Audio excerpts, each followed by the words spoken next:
este é a Conexão Futura na tela do seu canal Futura. Confira também o nosso site, o futura.org.br/Conexão Futura. Aí na tela para você. Você tem acesso a todos os episódios do Conexão e também os caminhos para as nossas redes sociais, Facebook, Twitter e o nosso canal no YouTube.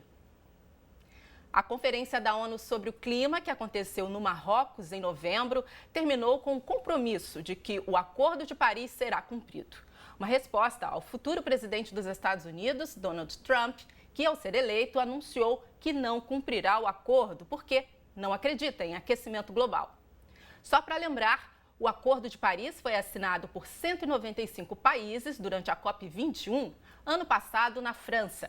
O documento prevê ações para limitar o aumento da temperatura do planeta em até 2 graus Celsius e ajuda financeira para os países em desenvolvimento atuarem contra efeitos das mudanças climáticas. Eu converso sobre o assunto com Sérgio Besserman, ambientalista e professor de Economia da PUC do Rio de Janeiro. Olá, professor. Boa tarde a todos. Em relação a essa liberação de mais de 100 bilhões de dólares para ajudar os países em desenvolvimento nessa luta aí contra o aquecimento global, pesquisas, etc. Avançamos? Algo foi definido ou nem era o momento para isso ainda? Não, de fato não se esperava que na primeira conferência depois de Paris já se resolvesse a origem e como serão alocados os 100 bilhões de dólares, como você disse, para ajudar os países em desenvolvimento a reduzirem suas emissões, que aquecem o planeta, e a se adaptarem. Ou seja, eles são quem precisam de mais recursos para enfrentar o que vem por aí, mais seca, mais furacão, elevação do nível do mar. Entretanto, a conferência inteira teve um tom político mais forte, mais incisivo. Muito possivelmente, como você mencionou, como uma reação às declarações do presidente eleito Donald Trump durante a campanha. Ela foi mais clara, foi mais precisa e também fez isso em relação aos 100 bilhões, mas ainda não houve decisões. E é importante lembrar que o mundo continua a gastar 500 bilhões de dólares por ano para fazer o contrário, para apoiar os combustíveis fósseis, com subsídios que os governos dão, mesmo o governo brasileiro dava, e vários governos ao longo do mundo. Esses 100 bilhões de dólares parece muito dinheiro, mas é um quinto do que o governo gasta, os governos do mundo gastam para esquentar o planeta. Tá bom. E assim, é possível até prever o custo que será que teremos com esse aquecimento global daqui a uns anos? Há ótimos estudos feitos sobre isso e está mais do que demonstrado que gastar agora para evitar um aquecimento maior do que 2 graus Celsius é um excelente negócio. Porque não gastar agora significará gastar mais à frente ou perder em infraestrutura, em patrimônio e o principal, em sofrimento e vidas humanas, perder muito. O Banco Mundial não é uma organização ambiental, faz parte de muitas. O Banco Mundial, em documento oficial, considera que mudanças climáticas podem fazer com que a gente perca tudo que a gente ganhou na luta contra a pobreza nos últimos 20 anos. Então, e causar efeitos fortíssimos, como a gente já observa a questão dos refugiados, né, ambientais. Claro. Por isso que a declaração do Trump ela é meio espantosa, muito narcisista, porque o debate científico ele já é sólido, já é robusto, como se diz, há muito tempo. O presidente Obama, inclusive, se permitiu uma brincadeira. Ele falou assim, há 2 anos atrás, passou a época da gente discutir com a Sociedade da Terra Plana. A Sociedade da Terra Plana é um grupo de pessoas dos Estados Unidos que acha que o mundo é plano, que essa história que ele é redondo é só uma conspiração.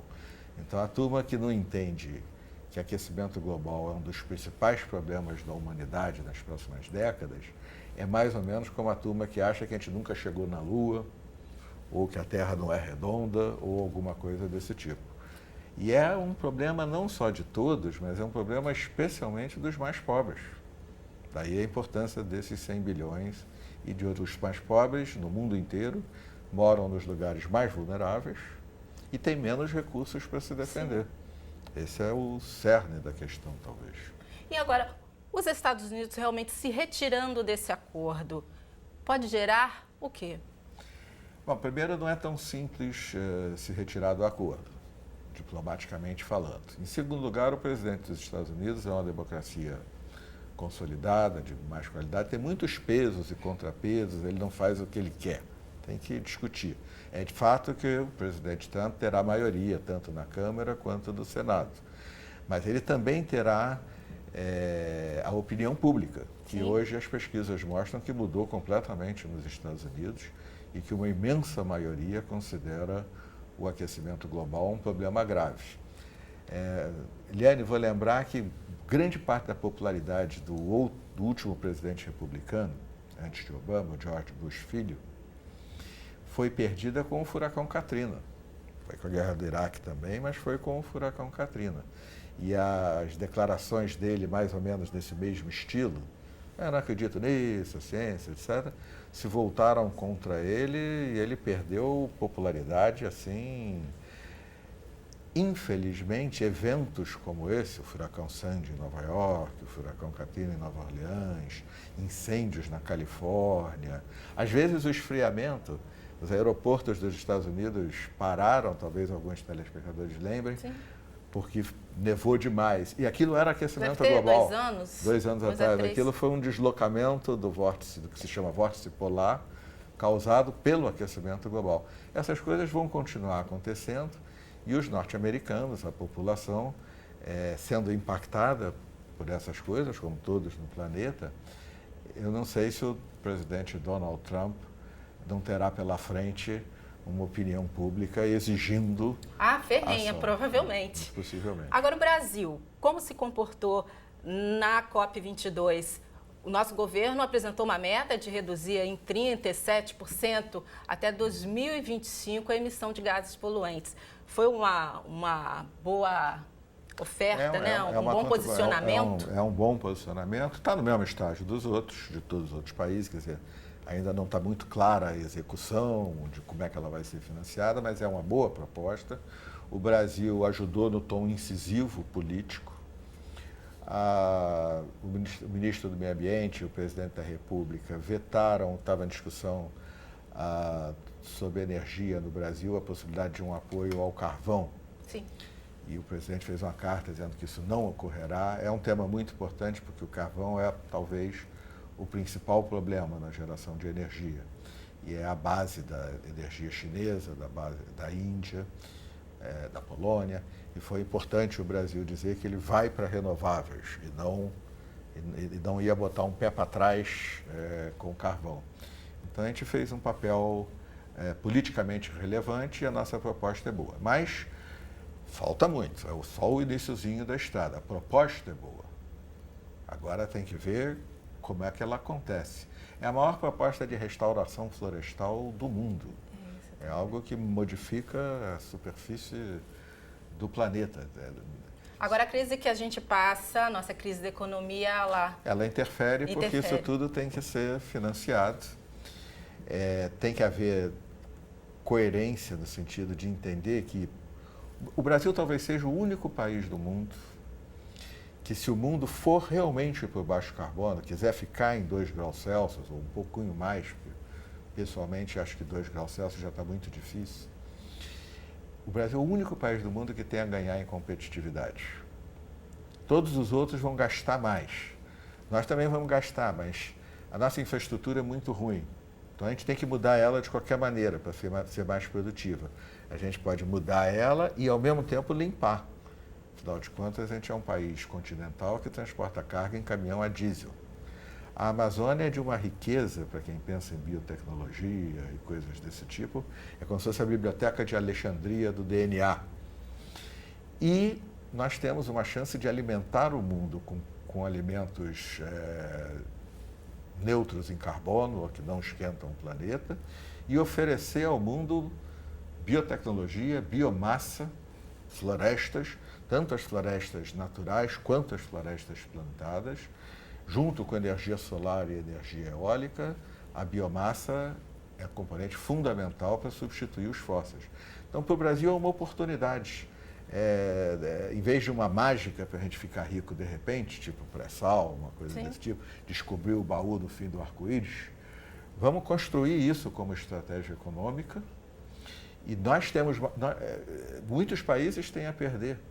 mas o Brasil tem a ganhar. A gente tem pontos positivos aí. Eu quero mostrar para você de casa o site da ONU Brasil, das Nações Unidas aqui no Brasil. Tem um vídeo institucional da COP22 que é possível acessar, e o principal que eu quero mostrar são links aqui para você ter acesso ao texto na íntegra do Acordo de Paris, está em português, e também informações da COP22.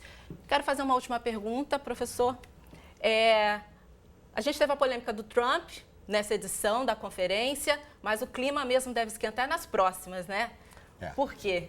Porque, por enquanto, a soma das contribuições dos países ainda não chega perto em 2 graus, mesmo que sejam cumpridas. Ainda está dando 2,7 graus como probabilidade maior. E até 2020, as contribuições dos países têm que se adequar ao objetivo de 2 graus Celsius, ou até, como disse Paris, tentar 1,5, embora eu ache isso muito difícil.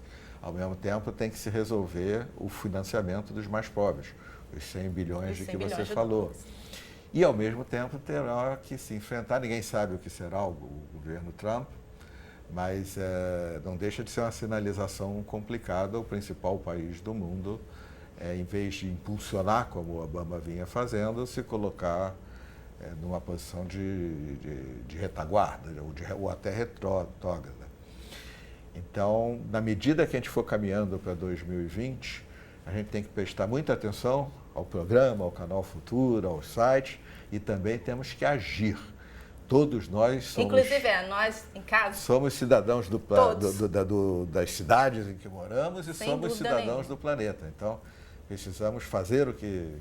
Consumo consciente, etc. E política, com P maiúsculo, não é eleger fulano ou beltrano.